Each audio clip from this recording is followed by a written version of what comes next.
And now we are on day 81, with preparations underway for the third battle against the humans. They are now only about 300 meters away. It is then that our protagonist sets his sights on a gray-haired old man who seemed to be the leader of the troop. Although he was sitting there calmly drinking his tea, our OG Gro threw his spear and hit him squarely. As the old man hit the ground, Gro wasted no time and caused numerous vermilion spears to emerge within a 100-meter radius, killing several soldiers. Immediately, all his allies attacked, and the combat ended in just 20 minutes. Yes, our OG Gro is quite the boss. He then threw more spears to dismember the bodies of the dead human soldiers. Although the sight was horrifying to the girl, Sato found it amusing to have fought against them. Hearing this, the team's mage commented that Sato always liked rather strange things. The next day, our protagonist, along with the red-haired and blonde warrior, ventured into the elven village to visit the elven chief.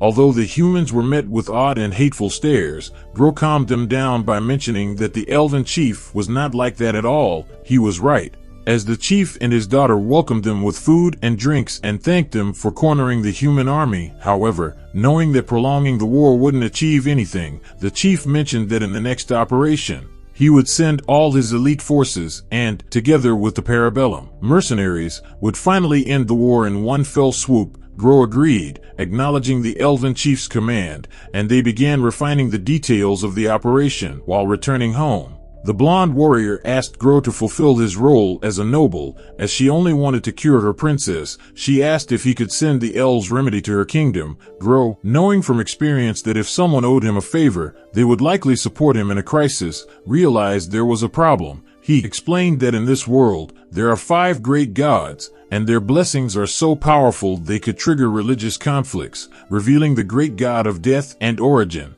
He knew appearing before humans with the remedy could ignite another great conflict. However, an idea occurred to him. He told the blonde warrior that he needed to think about it, but was confident she would like the result. And so, we reach day 83, where our protagonist tells us the final battle will take place a little before dawn, and on the side of the human camp, they have 2,000 soldiers. Despite the time of day, they are well guarded. Meanwhile, our gross forces consist of 650, of which 500 are elves. Analyzing their situation, they know that entering without caution would result in losses. Yesterday, Gro discovered some concerning information with his clone. The humans are going to send someone from the Order of Lugardo. When he told the red-haired one, he was unpleasantly surprised because it meant a hero was coming. Not understanding very well, the blonde warrior explained that the Order of the 8 Heroes is also known as the Order of Lugardo, a combat group with members blessed by divine powers. Not only are they formidable fighters individually,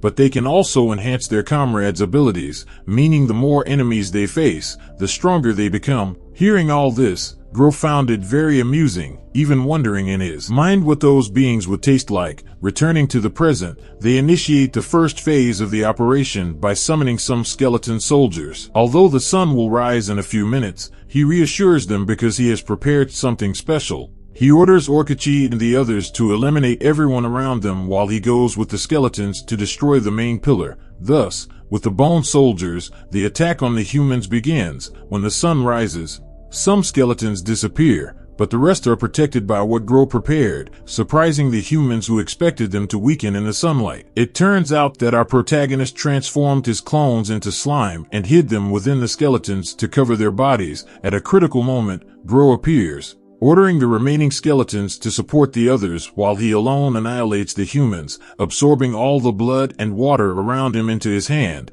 planning to eliminate them all in one blow. Meanwhile, nearby, 2 escorts were bringing the hero, who, after walking, finds himself near our protagonist. Noticing what Gro is doing, he comments that he has found someone interesting, and at that moment, our protagonist compresses him, and then he disperses it all, managing to eliminate everyone around him. Seeing a special monster, he considers eating it because he's a bit hungry. Just as he's about to savor it, he's interrupted by the young hero, who apologizes for interrupting him while he eats and asks if he could be his next opponent. Upon closer inspection, our reincarnated protagonist recognizes him as Flippo, the hero of plagues. The small green-haired hero mentions that it irritates him when someone he hasn't given permission calls him that, as he opens his eyes, revealing a complex eye symbol. Our protagonist remembers it's the symbol of the god of insects. Realizing that all his soldiers are dead, the green-haired hero reproaches our protagonist for ruining his vacation.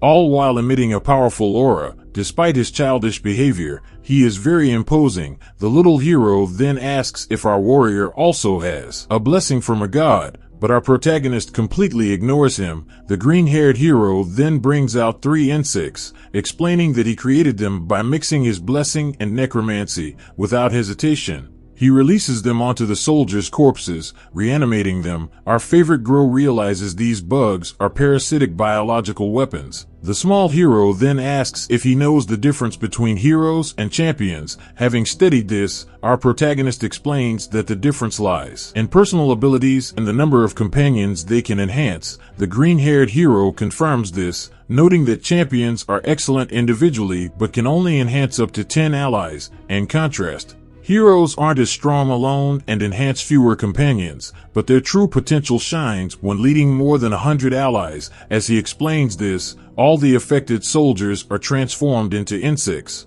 The small hero sends these insects to attack Gro, but he doesn't anticipate Gro's strength, who eliminates them instantly. Excited, the green-haired hero acknowledges Gro's power for breaking his toys so easily. He then tries giving direct orders to his insects, managing to cause some damage to our protagonist, but Gro still maintains the advantage. Even the hero is amazed, as a normal ogre would be dead by now, but he's more surprised by Gro's rapid healing ability.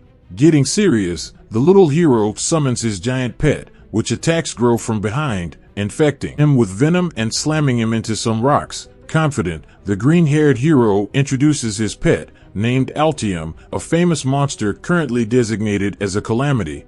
Despite usually sending it on missions secretly in other kingdoms, he's glad he brought it this time to fight him, adding that the venom can put organs to sleep with just a simple touch. Despite our protagonist being severely injured, he continues to resist, which the hero finds astonishing. The pet leaves Gro lying there and retreats, not without receiving some affectionate pats from its master. The young hero thinks that if he takes the ogre's corpse and examines it, they will discover which god blessed him. However, our protagonist set a trap, and the young hero nearly falls for it. Thanks to his arachnid senses, he anticipates the attacks, surprised that the ogre seems unharmed.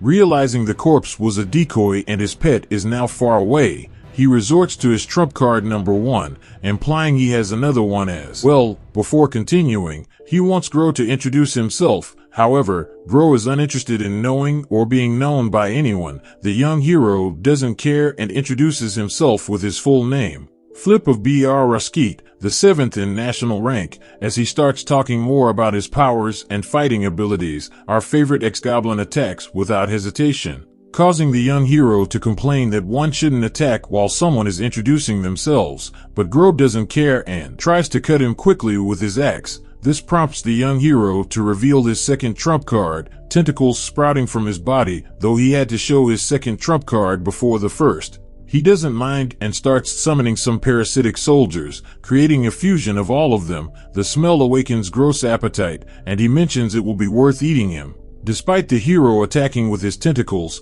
Gro cuts them off and delivers a massive blow. When the young hero throws his thunder spear at him, Gro easily dodges it in the air, commenting on how curious it is that he's not an epic awakening case. Confused, Gro doesn't know what he means. The hero says he would explain, but since Gro was so rude, he won't say anything now. Gro then mentions that he will make him talk by force. He asks if the hero can also transform into a beast like him, to which the hero mocks him, saying not to be ridiculous. However, seeing Gro's mocking face, he expects the worst, and rightly so, as our protagonist activates his exoskeleton. With his newfound ability to fly like the green-haired hero, the battle transitions to the sky. After evading the hero's various tentacles, Gro closes in and delivers a powerful blow, sending the hero crashing to the ground. Meanwhile, Dammy is extremely worried, sensing something bad about Gro's situation, and sets out to find him. Gro continues to fight the hero, who suggests a temporary truce. However, the flying ogre refuses to let him escape. Hearing this, the hero declares he will flee with all his might, calling himself a coward. In an instant, He sheds his previous form, reverting to his human self, but naked. While fleeing, he brags about his excellent escape skills, though he isn't particularly fast. His previous body continues to fight and defend him. Gro, now frustrated, finally cuts down the abandoned body with his axe. Unfortunately, the hero has already escaped, leading Gro to grudgingly admit that the hero is indeed a quick escape artist. In his mind, he vows to one day devour him. Dami arrives, worried, asking if Gro is okay and calling him a silly ogre. She is disgusted by the sight of the moving tentacles. Gro reassures her that everything is fine. He reveals that he sent a stealthy clone to the depths of the forest, positioning behind the supreme commander of the enemy army. The clone informs the commander that they do not wish to continue the war and asks him to check his pocket,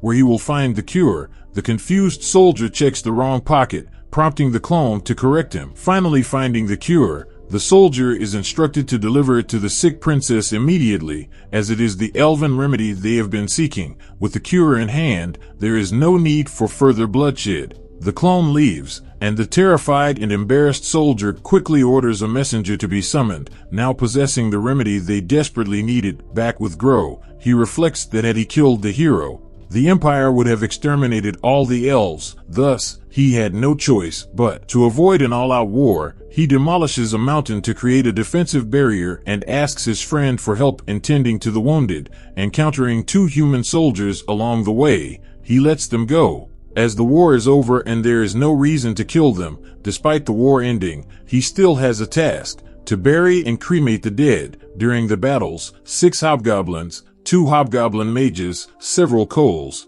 and 4 male elves died, totaling 30 casualties. Gro explains that the dead here turn into zombies or ghosts if not properly buried, which is why they are cremating them after offering prayers. Everyone reacts differently to the situation. Some complain about their lack of power, while others, more sentimental,